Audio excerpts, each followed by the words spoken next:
Hello and welcome to the post-game edition of the Silver Bulletin. My name is Aaliyah Jackson and with me I have Colin Gay and Wyatt Crozier, and we are here in Happy Valley where Ohio State just defeated Penn State 27-26. What a game, guys. Such a thriller. Didn't really go the way any of us thought it would, but what are your initial thoughts? That was one of the craziest games I've ever seen. It was definitely not what we expected it to be.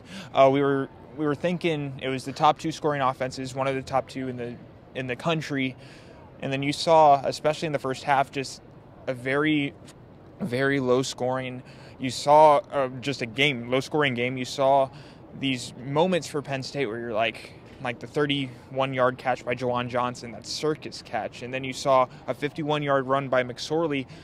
Those were momentum boosters, and that's when I thought said this is when they're going to take advantage of Ohio State, because honestly, throughout this whole game, Ohio State was outmatched. Ohio State was outmatched by Penn State. In the first half, I was talking with Wyatt in the press box. They could have been down when they were down 6-0. They could have been down 24.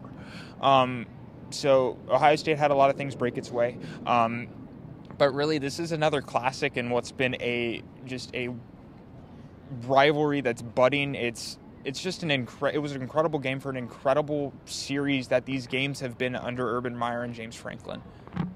I'm just still in shock a little bit that Ohio State somehow pulled out the win. Last year's 39-38, JT Barrett did the crazy 2 touchdowns at the last 5 minutes, sure. But, they were moving the ball the whole game. Ohio State looked dead for a lot of this game, just not good.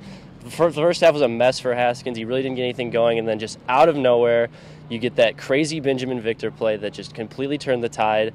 McSorley broke the record for Penn State yards with 461. It's still somehow Ohio State pulled out a win, and I just don't understand. I just don't understand what happened. It's crazy. Yeah, it's certainly something that you really can't explain, can't really put your finger on. But let's talk about that first half. Yeah. Ohio State really struggled, especially on offense, especially in the passing game. The wide receivers, one of the most veteran groups in this team, but they really struggled. Is that a position of concern, you think, moving forward, or is it just another one of these games where things weren't breaking their way? You're not facing Penn State every week, so I don't know if it's going to be a concern moving forward. Obviously, I think a bigger concern was Haskins not looking very composed, as we had seen a lot of the beginning parts of the year. He looked shaky. He was throwing some bad balls. The interception was not on him. There were some drops, too. But it just wasn't the same Haskins that we had seen all year. He turned it around clearly at the end when it counted, but it was not as solid of a game as we'd seen from him all year.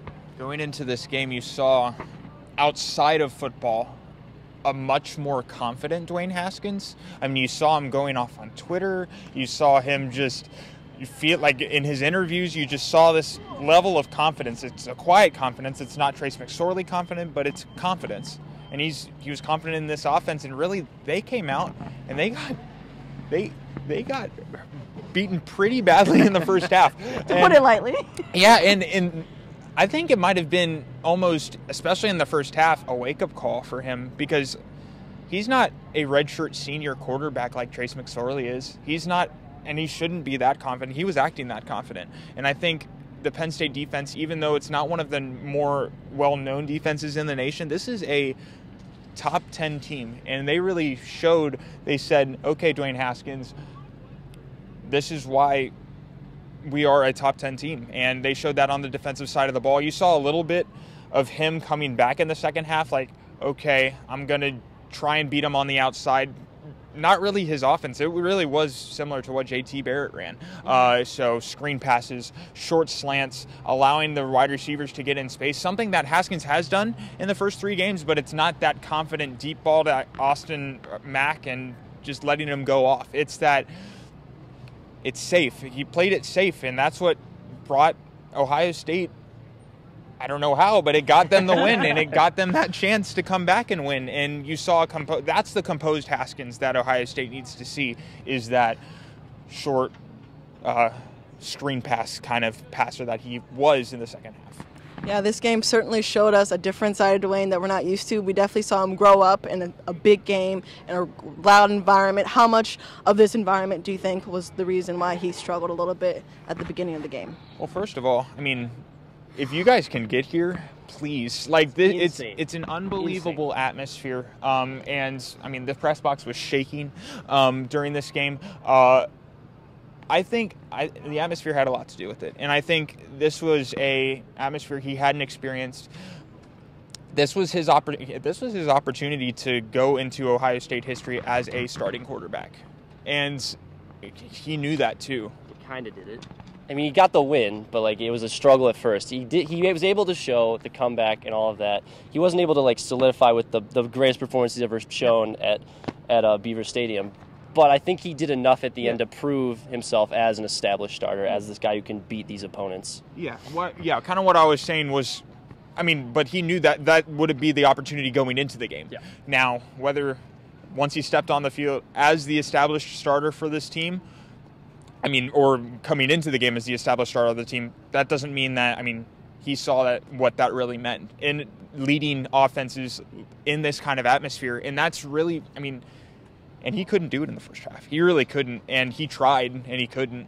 And that's why you saw the Ohio State offense struggle. He kind of felt more comfortable. You saw a little bit of that confidence return in the last part of the second quarter.